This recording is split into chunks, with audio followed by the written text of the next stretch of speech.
अस्सलाम वालेकुम, कैसे हैं आप सब। उम्मीद करती हूँ सब खैरियत से होंगे। आज मैं आपके साथ बीफ पाए की बहुत आसान रेसिपी शेयर कर रही हूँ, जिसे मैं कुकर में बनाऊँगी। बहुत जल्दी बन जाते हैं और बहुत ही मज़े के बनते हैं। तो आइए शुरू करते हैं। बिस्मिल्लाहिर्रहमानिर्रहीम। सबसे पहले मैं कुकर में 1 कप कुकिंग ऑयल का शामिल कर रही हूँ और 2 प्याज मैंने इस तरह से बारीक बारीक काट लिए हैं। ये मैं इसमें शामिल करके इसे गोल्डन ब्राउन कर लूँगी।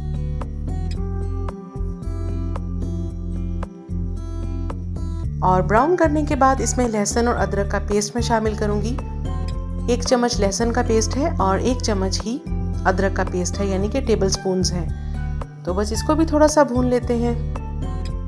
और 2 टमाटर मैंने लिए थे, इनका मैंने इस तरह से पेस्ट बना लिया था। ये भी मैं इसमें शामिल कर रही हूँ। और जब तक टमाटर का पानी खुश्क हो जाता है, हम इसे थोड़ा सा भूनते रहेंगे। और कुछ गरम मसाले मैं इसमें ऐड करूंगी, जिसमें मैंने 1 दालचीनी की स्टिक ली है, 4 लौंगे हैं, 2 बड़ी इलायचियां हैं और थोड़ी सी काली मिर्चें हैं। ये मैंने इसमें शामिल कर दी हैं। और इसके साथ साथ 1 टीस्पून जीरा और 1 ही टीस्पून सूखा धनिया है, जिनको मैंने दरदरा कूट लिया था, यानी कि मोटा मोटा कूट लिया था। ये इसमें शामिल करने के बाद बाकी मसाला जात जो कि बेसिक हैं, जिसमें नमक, मिर्च और हल्दी है, तो ये आप अपने टेस्ट के मुताबिक ऐड कर लीजिएगा। मैंने 1 टेबलस्पून सुर्ख मिर्च का पाउडर यूज़ किया है और 1 टीस्पून हल्दी और 1 ही टीस्पून नमक का शामिल किया है। और ये डालने के बाद थोड़ा सा इसे भून लेते हैं।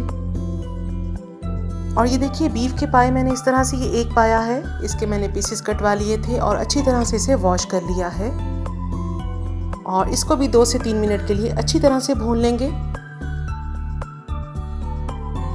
और भूनने के बाद हम इसमें पानी शामिल करेंगे। मैं इसमें 6 से 7 गिलास पानी के शामिल कर रही हूँ, क्योंकि हमें इसे तकरीबन 2 घंटे के लिए कुकर में पकाना है। और सेंटर में 1 घंटे के बाद हम इसे चेक कर लेंगे। अगर मज़ीद पानी की ज़रूरत होगी तो ऐड कर देंगे। तो ये देखिए, 2 घंटे गुजर चुके हैं। एक मरतबा मैंने सेंटर में चेक कर लिया था। पाए अब बिल्कुल रेडी हैं सर्व करने के लिए। तो आइए डिश आउट करके दिखाती हूँ इसकी फाइनल लुक कैसी है। इस रेसिपी से बहुत ही आसानी से पाए तैयार हो जाते हैं। देखिए कितनी जल्दी गल गए हैं और इसकी ग्रेवी कितनी ज़बरदस्त है। बहुत अच्छी इसकी फाइनल लुक है। और मैं इसे सर्व कर रही हूँ नान के साथ।